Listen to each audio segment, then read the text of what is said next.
కింద గుహ ఉంటుంది చూసాను. తపస్సు కోసం అని. సో ఇదంతా చేసేశారు. సరే వారు 10 రూపాయలు మీకు ఇవ్వలేదు కూడా. తర్వాత 1,00,000 రూపాయలు లోన్ వస్తే ఆఫీస్ లోను అవి ఇచ్చిన తర్వాత అంచెలంచెలా తీర్చుకుంటూ వెళ్ళా. సో 8 నెలల్లో నాకు ఇల్లు కంప్లీట్ చేసేసాడు, ఇచ్చేసాడు. డబ్బులు ఇవ్వకపోయినా ఇచ్చేసాడు, అయిపోయింది. ఒక ఏడాది తర్వాత మళ్ళీ అమ్మవారు బుర్రను తొలిచింది.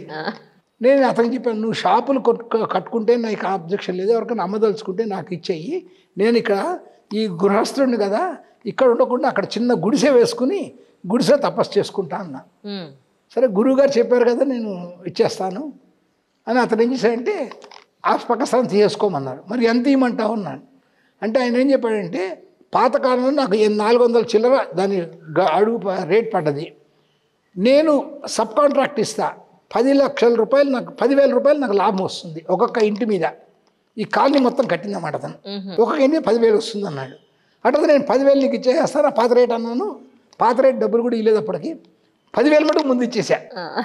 ఆయన ఏం చేశాడు, ఆ 10,000తో కాంపౌండ్ వాళ్ళు కట్టించి నాకు హ్యాండ్ ఓవర్ చేసేసాడు. మళ్ళీ 10,000 తీసుకోవాలి నా దగ్గర.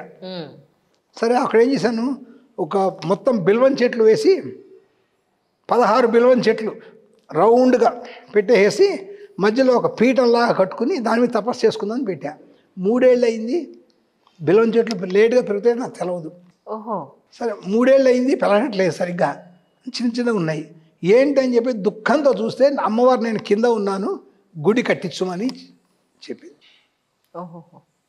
సరే ఇంకా అమ్మవారి సంకల్పం, గుడి కట్టించడం కోసం చేశాను. అట్లా వెళ్తుంటే మల్కాజ్గిరిలో ఒక గుడి కడుతూ వాళ్ళు ఏం చేశారంటే, ఇక్కడ శిల్పులు ఉంటారు కదా వాళ్ళని అడిగాను, ఇట్లా గుడి కట్టడానికి ఎంత అవుతుందంటే 1.25 lakhs అన్నాడు. కాదు 1.25 lakhs అంటే ఏముంది, మనం కట్టచ్చు, పర్వాలేదు, ఎట్లా కొట్ట లోన్ తీసుకుని ఇన్సూరెన్స్లో అవి తీసుకుని కట్టచ్చు అని చెప్పి ట్రై చేస్తే దాని ప్రకారంగా ఏంటంటే శంకుస్థాపన చేశాను. శంకుస్థాపన చేసేసి కడదామని చూసేవాడికి శిల్పీలు దాన్ని ఏమంటారంటే దీనికి సరిపడిన శిల్పులు వేరే ఉంటారు, స్థపతి. ఒక ఎన్విరాన్మెంట్ స్థపతి అనుకోకుండా వచ్చాడు.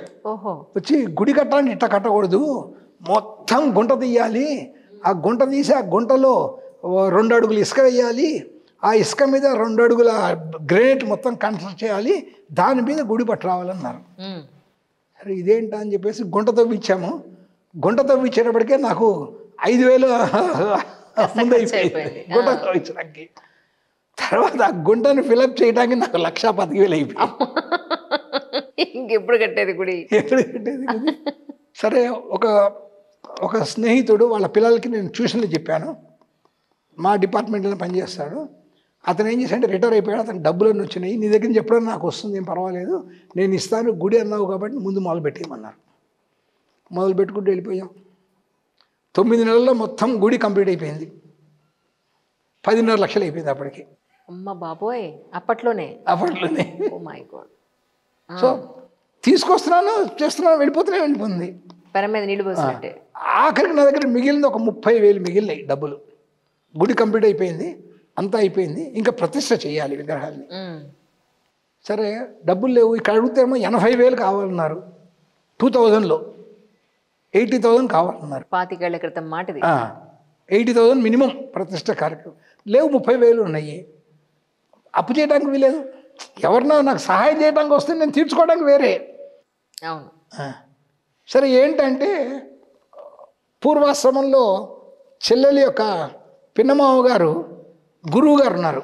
వారు ఏం చేశారంటే నన్ను అక్కడ తీసుకెళ్ళారు, వారి దగ్గరికి వెళ్ళాను. వారు ఎండోన్మెంట్ డిపార్ట్మెంట్లో శ్రీశైలం దానికి హెడ్గా ఉండి మొత్తం ఇచ్చేస్తున్నారు అన్నమాట.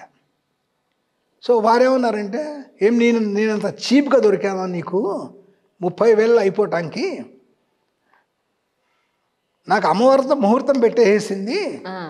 నేను చెప్పాను, అమ్మవారు ముహూర్తం పెట్టేసింది, అమ్మవారు పంపించింది, నేను వచ్చాను, మీరు చేస్తారా మీ ఇష్టం, చెయ్యరా ఆవిడ ఎవరితో చేయించుకుంటే నేను వెళ్ళిపోతున్నానని బయటకు వచ్చేసా. విజయవాడ అన్నమాట. బయటకు వస్తే ఆయన టక్కన ఆపేసి ఉండన్నారు.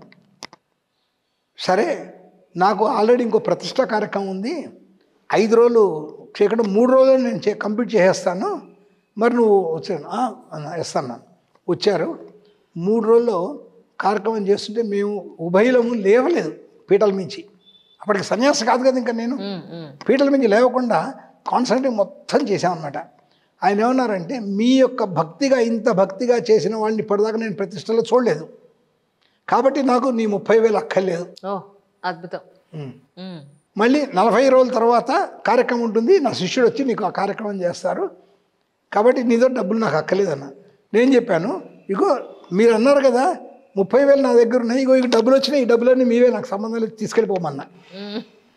ఆయన ఏమన్నారంటే, ఇంకా నేను తీసుకెళ్ళను, ఇవి నువ్వు గుడికే ఖర్చు పెట్టుకో అని చెప్పేసి కార్యక్రమం అయింది. ప్రతిష్టా కార్యక్రమం చాలా బాగా అయింది.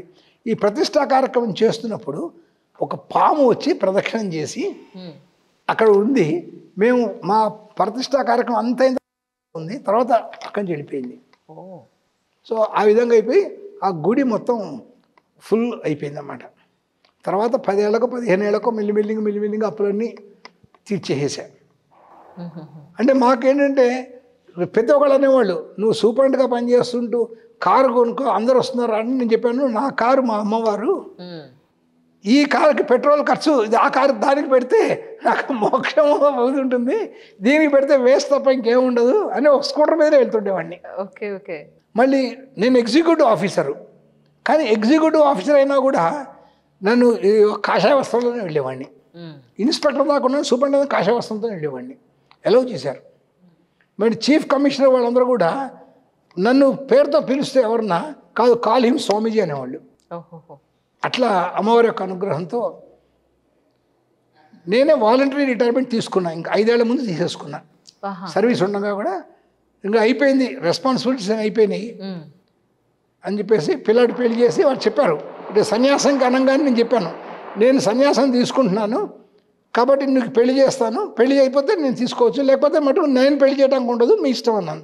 సరే ఒప్పుకున్నారు, పెళ్ళి అయిపోయింది. సన్యాసం ఇంకా ఇటు అయిపోయేసాం మొత్తం అంతా కూడా చేసి. అందుకని ఏంటంటే అందరికీ భక్తికి ప్రాధాన్యము, డబ్బులకి ప్రాధాన్యం కాదు అని చెప్పేసి దీన్ని డబ్బులకి ఎక్కడ డీలింగ్ లేకుండా మీరు భక్తితో వచ్చేయండి, భక్తితో పూజ చేయండి. అందుకని ఇక్కడ ప్రతి ఒక్కళ్ళు సేవ భక్తితో చేస్తారు. కరెక్ట్. అట్లా ఈ పీఠాన్ని 1984లో అంటే 64లో స్టార్ట్ అయినది, 67కి కరపత్ర స్వామిజీ దర్శనము, 77కి గురువు యొక్క అనుగ్రహము, 84కి పూర్ణదీక్ష, 2009లో సన్యాసం స్వీకరించి ఇప్పటికీ ఈ కార్యక్రమం నడుస్తూ వస్తుంది అన్నమాట. ఇప్పటికి కూడా ఇది ఎక్కడా లేకుండా అంతా ఇట్లా ఆటోమేటిక్గా మా యొక్క దీంతోనే నడుస్తున్నాయి. ఎస్పెషల్ అంటే ఇది 3-4 ఫ్లోర్లు ఉందండి. ఏ ఫ్లోర్లో ఏముంది, కింద ఏ గుళ్ళు ఉన్నాయి అంటే ఏం చెప్తారు?